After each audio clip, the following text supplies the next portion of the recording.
Hello, नमस्कार दोस्तों, आपका स्वागत है मेरे YouTube channel PCS Hindi academy में। आज मैं आप लोगों को पृथ्वी हमारा आवास क्लास 6 भूगोल की एनसीईआरटी का प्रथम चैप्टर पढ़ाऊंगा। जैसा भी होगा आप लोग कमेंट में ज़रूर बताइए।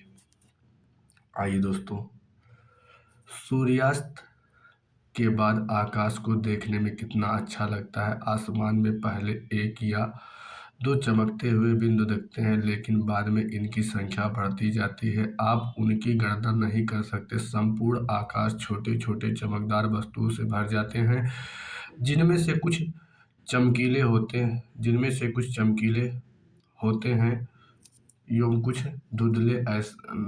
ऐसा प्रतीत होता है मानो आकाश में हीरे जड़े हों। इनमें से कुछ टिमटिमाते प्रतीत होते हैं, लेकिन अगर आप उनको ध्यान से देखेंगे तो आप पाएंगे कि इनमें से कुछ की टिमटिमाहट अन्य से अलग है। ये बिना किसी टिमटिमाहट के चंद्रमा के समान चमकते हैं।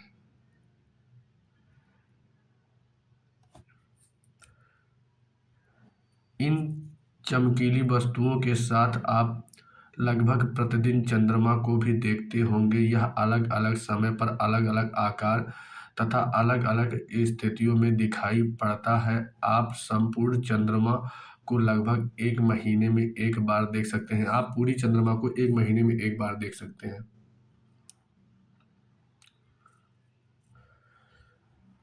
यह पूर्ण चंद्रमा वाली रात या पूर्णिमा होती है। 15 दिन के बाद आप इसको नहीं देख सकते हैं। नए चंद्रमा वाली रात्रि को अमावस्या होती है। ऐसी रात में अगर आसमान साफ हो तो आप आसमान की अवलोकन अच्छी तरह कर सकते हैं। क्या आपको इस बात का आश्चर्य नहीं होता है कि हम दिन के समय चंद्रमा एवं इन सभी छोटी चमकीली वस्तुओं को क्यों नहीं देख पाते हैं? ऐसा इसलिए है क्योंकि सूर्य के अत्यधिक तेज प्रकाश के कारण रात के समय चमकने वाली वस्तुओं को हम दिन में नहीं देख सकते। सूर्य, चंद्रमा तथा वे सभी वस्तुएं जो रात के समय आसमान में चमकती हैं खगोलीय पिंड कहलाती हैं। सूर्य, चंद्रमा तथा वे सभी वस्तुएं जो रात के समय चमकती हैं उन्हें खगोलीय पिंड कहते हैं। आप अगर कोई पूछे खगोलीय पिंड किसे कहते हैं तो आप बता सकते हैं सूर्य, चंद्रमा तथा वे सभी वस्तुएं जो रात के समय आसमान में चमकती हैं उन्हें हम खगोलीय पिंड कहते हैं। कुछ खगोलीय पिंड बड़े आकार के होते हैं तथा गर्म होते हैं। ये गैस से बने होते हैं। खगोलीय पिंड किससे बने होते हैं तो आप बता सकते हैं खगोलीय पिंड गैस से बने होते हैं। इनके पास अपनी उष्मा प्रकाश होती है। खगोलीय पिंड के पास अपनी उष्मा और प्रकाश होती है, जिससे वह बहुत बड़ी मात्रा में उत्सर्जित करते हैं। इन खगोलीय पिंडों को तारा कहते हैं। खगोलीय पिंड क्या होते हैं? तारा होते हैं। तारे ही खगोलीय पिंड होते हैं। सूर्य भी एक तारा है। आपसे पूछे सूर्य क्या है तो आप ये बता सकते हैं सूर्य एक तारा है। अब आ गया ये दोस्तों, रात के समय चमकते हुए अनगिनत तारे सूर्य के समान ही होते हैं। रात में जो तारे समय चमकते हैं वो सूर्य के समान ही होते हैं, लेकिन हमसे बहुत अधिक दूर होने के कारण हम लोग उनकी उष्मा या प्रकाश को महसूस नहीं कर सकते। सूर्य से दूर होते हैं तारे। जो हमें सूर्य दिखाई देता है, सूर्य के समान अन्य भी तारे हैं, लेकिन कारण ये है कि वो सूर्य से अधिक दूरी पे हैं। इन्हीं कारण हम उनकी उष्मा या प्रकाश को महसूस नहीं कर सकते हैं तथा वे अत्यंत छोटे दिखाई पड़ते हैं। दूर होने के कारण वे छोटे दिखाई पड़ते हैं। आपने अवश्य ध्यान दिया होगा कि कुछ दूरी से देखने पर सभी वस्तुएं छोटी दिखाई पड़ती हैं। अत्यधिक ऊंचाई पर उड़ रहा हवाई जहाज कितना छोटा दिखाई देता है। रात्रि में आसमान की ओर देखते समय आप तारों के विभिन्न समूहों द्वारा बनाई गई विविध आकृतियों को देख सकते हैं। ये सब नक्षत्र मंडल है। तारों के द्वारा विभिन्न समूहों द्वारा बनाई गई विभिन्न आकृतियों को देख सकते हैं। ये सब नक्षत्र मंडल होते हैं। अर्सा मेजर या बिग बियर इसी प्रकार का एक नक्षत्र मंडल है। आपसे पूछे कि अर्सा मेजर बिग बियर क्या है तो यह एक नक्षत्र मंडल है। बहुत आसानी से पहचान में आने वाली नक्षत्र मंडल को स्मॉल बियर या सप्तऋषि यह 7 तारों का समूह है जो कि एक बड़े नक्षत्र मंडल अर्सा मेजर का भाग है। सप्तऋषि जो है यह सात तारों का समूह है जो कि एक बड़े नक्षत्र मंडल अर्सा मेजर का भाग है। सप्तऋषि जो है अर्सा मेजर का भाग है।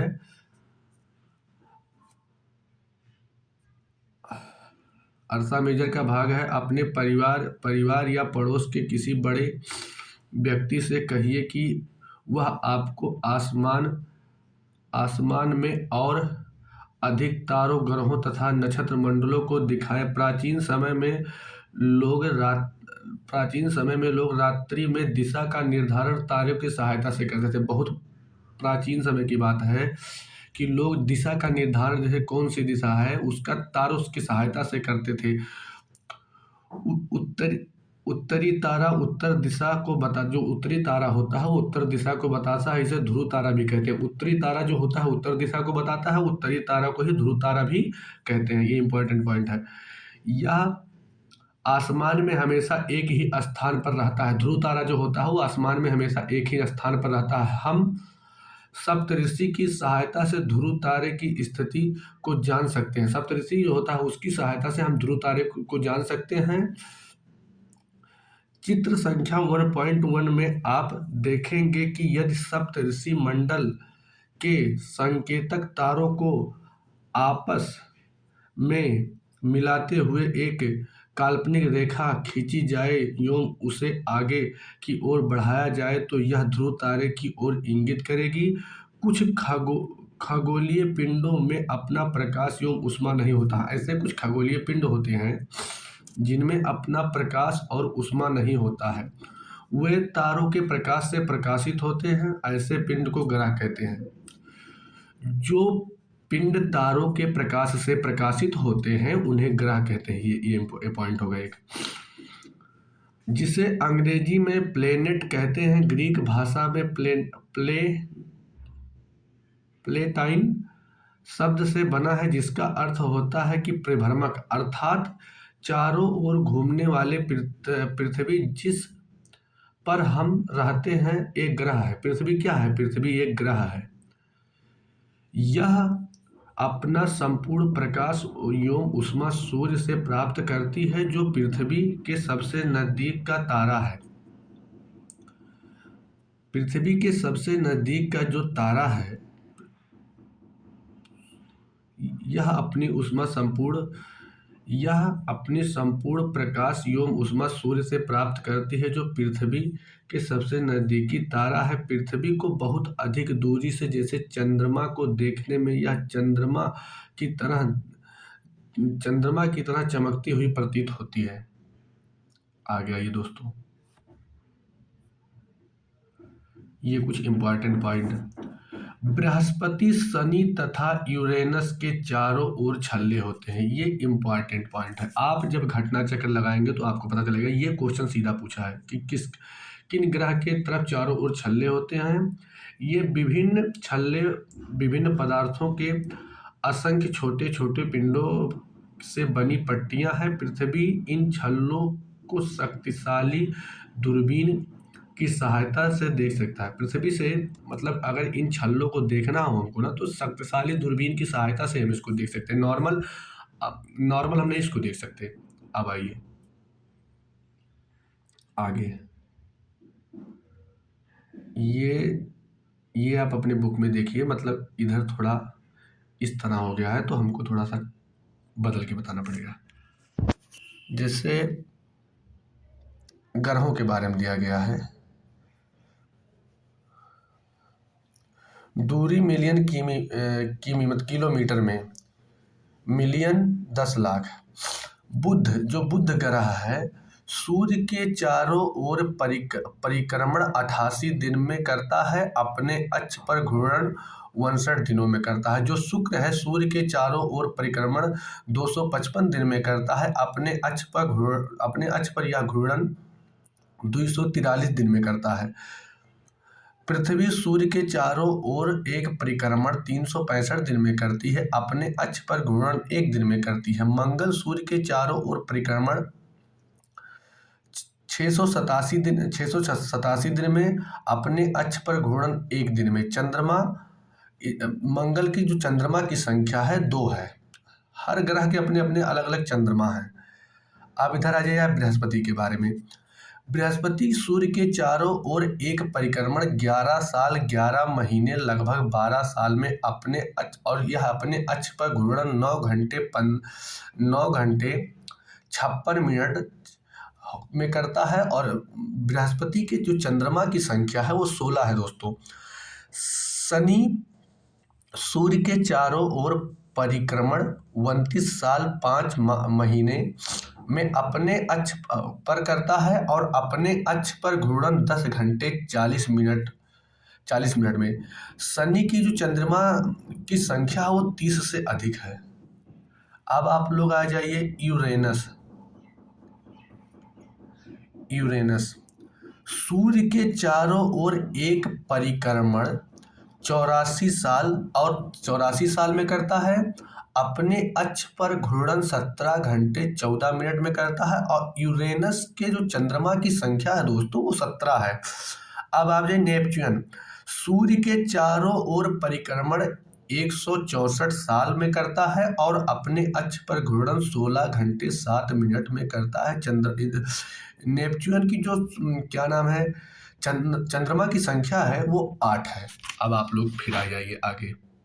ये बहुत इंपॉर्टेंट पॉइंट है जो मैंने ग्रहों के बारे में आपको बताया है। इसको आप अपने शॉर्ट नोट्स में नोट कर लीजिएगा, क्योंकि जब आप घटना चक्र लगाएंगे या क्वेश्चन देखेंगे तो फिर आपको पता चल जाएगा कि क्वेश्चन कैसे पूछता है। यही सब सेम क्वेश्चन पूछता है। एनसीईआरटी से जो पूछता है यही क्वेश्चन पूछता है। यही लोग नहीं पढ़ते हैं, ज़्यादा स्टैंडर्ड बुक के पास भागते हैं, फिर उनको बाद में पता लगता है कि एनसीईआरटी बहुत इंपॉर्टेंट है। एनसीईआरटी पढ़ने के साथ साथ दोस्तों आप एक कॉपी में अपना नोट्स भी बनाइए। जैसे जो मैं इंपॉर्टेंट पॉइंट बता रहा हूँ इसको आप नोट कीजिए, फिर ये आपके बहुत काम आएगा। आपको आखिरी में एनसीईआरटी नहीं पढ़ना पड़ेगा। एनसीईआरटी की जब आप अपने नोट्स उठाएंगे उसी नोट्स को आप पढ़ लेंगे, आपका 20 से 25 मिनट में एक क्लास की एनसीईआरटी खत्म हो जाएगी। आइए फिर आगे देखिए।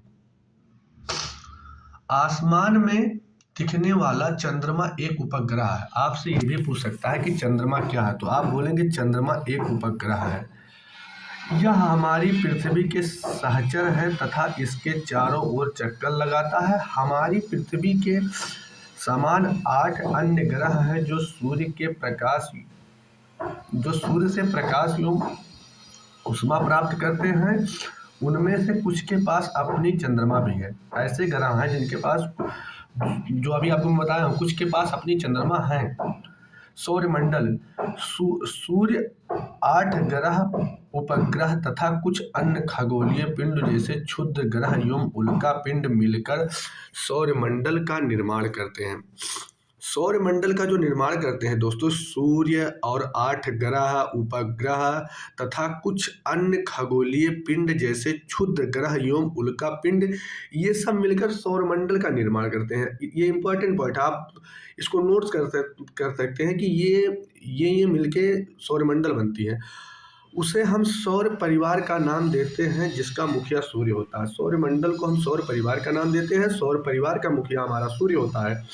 सूर्य सौरमंडल के केंद्र में स्थित है। यह बहुत बड़ा है एवं अत्यधिक गर्म गैस से बना है। इसका खिंचाव बल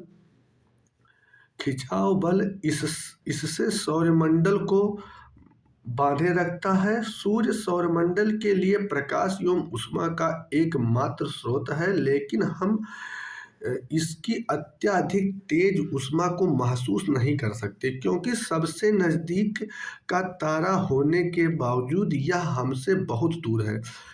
हमसे नज़दीक अगर पृथ्वी से सबसे नज़दीकी तारा यदि कोई है दोस्तों तो वो सूर्य है। हाँ, क्योंकि सबसे नज़दीक का तारा होने के बावजूद यह हमसे बहुत दूर है। सबसे नज़दीक का तारा भी है लेकिन बहुत दूर है। सूर्य पृथ्वी से लगभग 15 करोड़ किलोमीटर की दूरी पे दोस्तों, सॉरी मैंने 15 बोल दिया था, 15 करोड़ है, 15 किलोमीटर नहीं 15 करोड़ किलोमीटर दूर है ग्रह। हमारे सौरमंडल में 8 ग्रह हैं। हमारे सौरमंडल में कितने ग्रह हैं? 8 ग्रह। सूर्य से दूरी के अनुसार वे हैं सबसे कम, फिर उसके बाद तो सबसे नज़दीकी ग्रह बुध, फिर उसके बाद शुक्र, फिर उसके बाद पृथ्वी, फिर उसके बाद मंगल, फिर उसके बाद बृहस्पति, फिर उसके बाद शनि, फिर उसके बाद यूरेनस, फिर नेपच्यून। ये सब क्वेश्चन पूछे गए हैं दोस्तों। अब आप आगे आइए। सौर मंडल के सभी 8 ग्रह एक निश्चित पथ पर सूर्य का चक्कर लगाते हैं। जो सूर्य मंडल में हमारे 8 ग्रह हों, उनका एक निश्चित पथ है, उसी पथ पर सूर्य का चक्कर लगाते हैं। ये रास्ते दीर्घ वृत्ताकार में फैले हुए हैं। ये कक्षा कहलाते हैं। बुध सूर्य के सबसे नजदीक है। देखिए, मैं बताया हूँ कि बुध सूर्य के सबसे नजदीक है। अपनी कक्षा में सूर्य के चारों ओर एक चक्कर लगाने में इसे केवल 88 दिन लगते हैं। जो हमारा बुध है ग्रह, वो हमारे सूर्य का जो चक्कर है वो 88 दिनों में लगा लेता है। शुक्र को पृथ्वी का जुड़वा ग्रह माना जाता है। ये क्वेश्चन पूछा गया कि क्या नाम है, पृथ्वी का जुड़वा ग्रह कौन है? तो शुक्र को पृथ्वी का जुड़वा ग्रह माना गया है, क्योंकि इसका आकार एवं आवृत्ति लगभग पृथ्वी के समान है। इसको पृथ्वी का जुड़वा इसलिए कहा गया है क्योंकि जो शुक्र है उसका आकार एवं आवृत्ति मतलब लगभग पृथ्वी के समान है। सेम नहीं है, लेकिन लगभग पृथ्वी के समान है। अभी तक प्लूटो भी एक ग्रह माना जाता था, परंतु अंतरराष्ट्रीय खगोलीय संगठन ने अपनी बैठक अगस्त 2006 में यह निर्णय लिया है कि कुछ समय पहले अन्य खगोलीय पिंड तथा प्लूटो बौने ग्रह कहे जा सकते हैं। आपसे ये पूछेगा कि बौने ग्रह कौन से हैं, तो आप ये एक पॉइंट ये भी बना सकते हैं कि बौने ग्रह प्लूटो। अब आइए दोस्तों, थोड़ा सा आगे इधर देख लेते हैं। क्या आप जानते हैं कि पौराणिक रोमन कहानियों में सोल सूर्य देवता को कहा जाता है? सौर शब्द का अर्थ है सूर्य से संबंधित, इसीलिए सूर्य के परिवार को सौर मंडल कहा जाता है। सौर शब्द का उपयोग करते हुए और अधिक शब्दों को लिखें। इधर आइए फिर। शब्द की उत्पत्ति। ऐसे बहुत से शब्द जिनका उपयोग हम भाषा में करते हैं, अक्सर वे दूसरी भाषाओं से लिए गए शब्द हो सकते हैं। उदाहरण के लिए जियोग्राफी एक अंग्रेजी शब्द है। यह ग्रीक भाषा से लिया गया शब्द है, जिसका अर्थ है पृथ्वी का विवरण। यह 2 ग्रीक शब्दों से मिलकर बना है, जिनमें जी शब्द का अर्थ होता है पृथ्वी एवं ग्राफिया शब्द का अर्थ होता है लिखना। आइए इसके संबंध में अधिक जानें।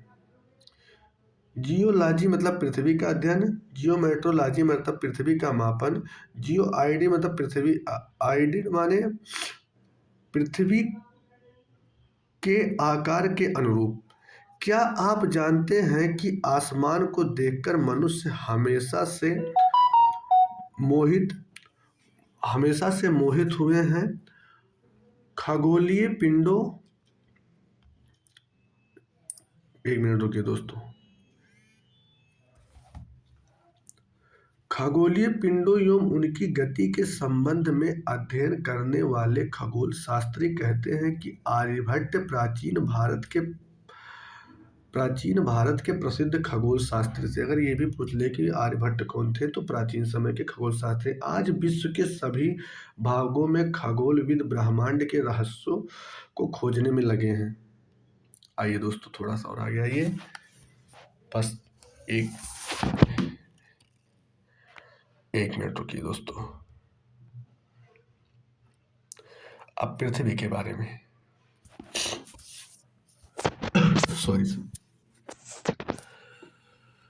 पृथ्वी सूर्य से दूरी के हिसाब से पृथ्वी तीसरा ग्रह है। अगर सूर्य से दूरी के हिसाब से देखा जाए तो जो पृथ्वी है वो तीसरा ग्रह है। आकार में यह 5वां है। पृथ्वी आकार में 5वां है। सबसे बड़ा ग्रह है। यह ध्रुवों के पास थोड़ी चपटी है। यही कारण है कि इसके आकार को भू-आब कहा जाता है। पृथ्वी के आकार को भू-आब कहा जाता है। भू-आब का अर्थ है पृथ्वी के समान आकार। जीवन के लिए अनुकूल परिस्थितियां संभवतः केवल पृथ्वी पर ही पाई जाती हैं। मानव जीवन के लिए जो अनुकूल परिस्थितियां होती हैं दोस्तों, वो संभवतः पृथ्वी पर ही पाई जाती हैं। पृथ्वी ना तो अधिक गर्म है और ना ही अधिक ठंडी है। यहाँ पानी एवं यहाँ पानी एवं वायु उपस्थित हैं जो हमारे जीवन के लिए आवश्यक है। वायु में जीवन के लिए आवश्यक गैस जैसे ऑक्सीजन मौजूद है। इन्हीं कारणों से पृथ्वी सौरमंडल का सबसे अद्भुत ग्रह है। सौरमंडल का यदि कोई सबसे अद्भुत ग्रह है तो वह पृथ्वी है दोस्तों। आइए अब अंतरिक्ष से देखने पर पृथ्वी नीले रंग की दिखाई पड़ती है। ये भी क्वेश्चन पूछा गया है आपको। जब मैं घटना चक्र करवाऊंगा तो आप देखिएगा, ये सारे क्वेश्चन पूछे गए हैं कि अंतरिक्ष से देखने से पृथ्वी हमें कैसे दिखाई दे, नीले रंग की दिखाई पड़ती है, क्योंकि इसके 2/3 सतह पानी से ढकी हुई है, इसीलिए इसे नीला ग्रह कहता है। 2/3 पानी से ढका होने के कारण पृथ्वी को नीला ग्रह भी कहते हैं। चंद्रमा, हमारी पृथ्वी के पास केवल एक उपग्रह है चंद्रमा। इसका व्यास पृथ्वी के व्यास का केवल 1/4 है। हमारी पृथ्वी के पास जो केवल एक उपग्रह है वो चंद्रमा है। यह इतना बड़ा इसीलिए प्रतीत होता है क्योंकि यह हमारे ग्रह से अन्य खगोलीय पिंडों की अपेक्षा नजदीक है।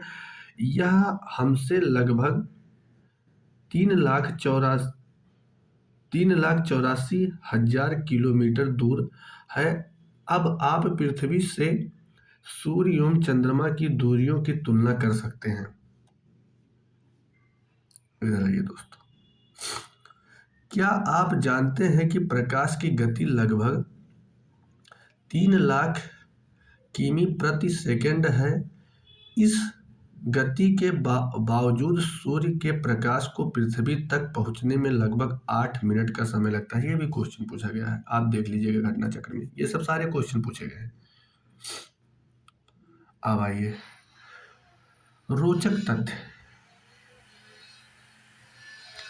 नील आर्मस्ट्रांग पहले व्यक्ति थे जिन्होंने 29 जुलाई 1969 को सबसे पहले चंद्रमा की सतह पर कदम रखा।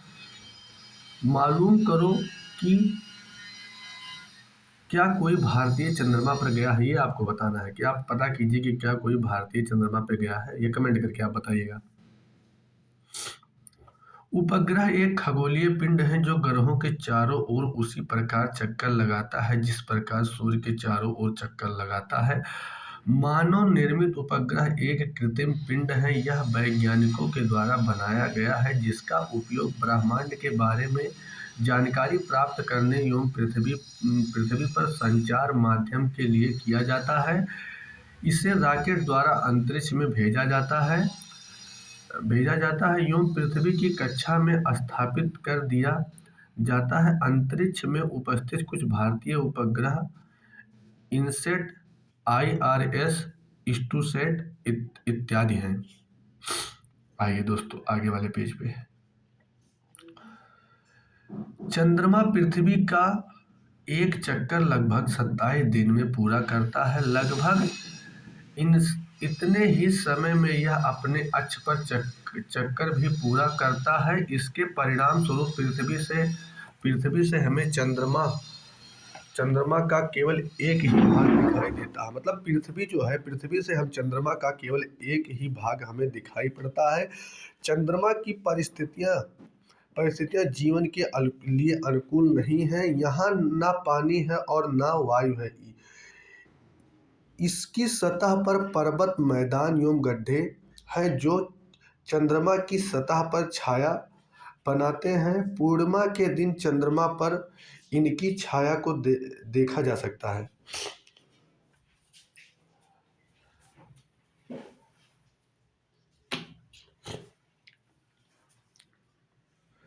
आइए क्षुद्र ग्रह पे।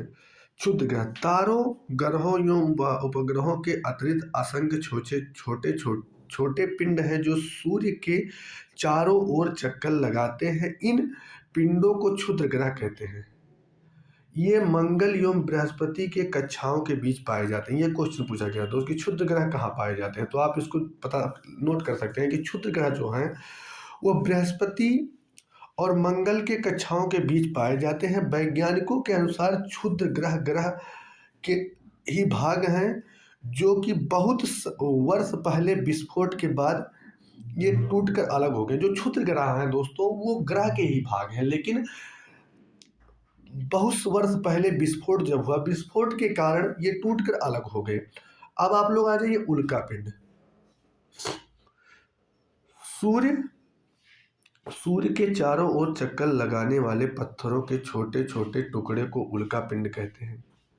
कभी कभी ये उल्का पिंड पृथ्वी से इतने नजदीक आ जाते हैं कि इनकी आवृत्ति भी पृथ्वी पर गिरने की होती है। इस प्रक्रिया के दौरान वायु के साथ घर्षण होने के कारण ये गर्म होकर जल उठते हैं, फलस्वरूप चमकदार प्रकाश उत्पन्न करते हैं।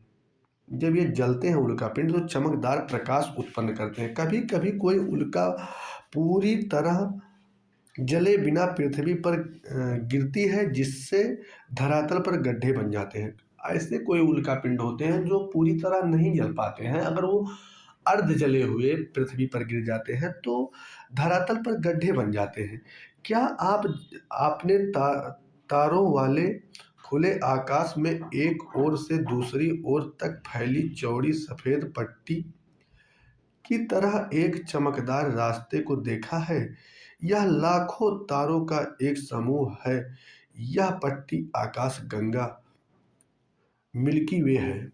आपसे अगर पूछ ले दोस्तों कि आकाश गंगा क्या है, तो आप यही पॉइंट आप तुरंत छाप सकते हैं कि क्या आप तारों वाले खुले आकाश को एक ओर से दूसरी ओर देखे हैं? एक ओर से दूसरी ओर तक फैली चौड़ी सफेद पट्टी की तरह एक चमकदार रास्ते को देखे हैं। यह लाखों तारों का समूह है। यह पट्टी जो लाखों तारों का समूह है, यह आकाश गंगा है या मिल्की वे कहते हैं। हमारे सौरमंडल इस आकाश गंगा का एक भाग है। जो हमारा सौरमंडल हो आकाश गंगा का एक भाग है। प्राचीन भारत में इसकी कल्पना आकाश में प्रकाश की एक बहती नदी से की गई थी। इस प्रकार इसका नाम आकाश गंगा पड़ गया है तथा आकाश गंगा करोड़ों तारों, बादलों तथा गैसों की एक प्रणाली है। इस प्रकार की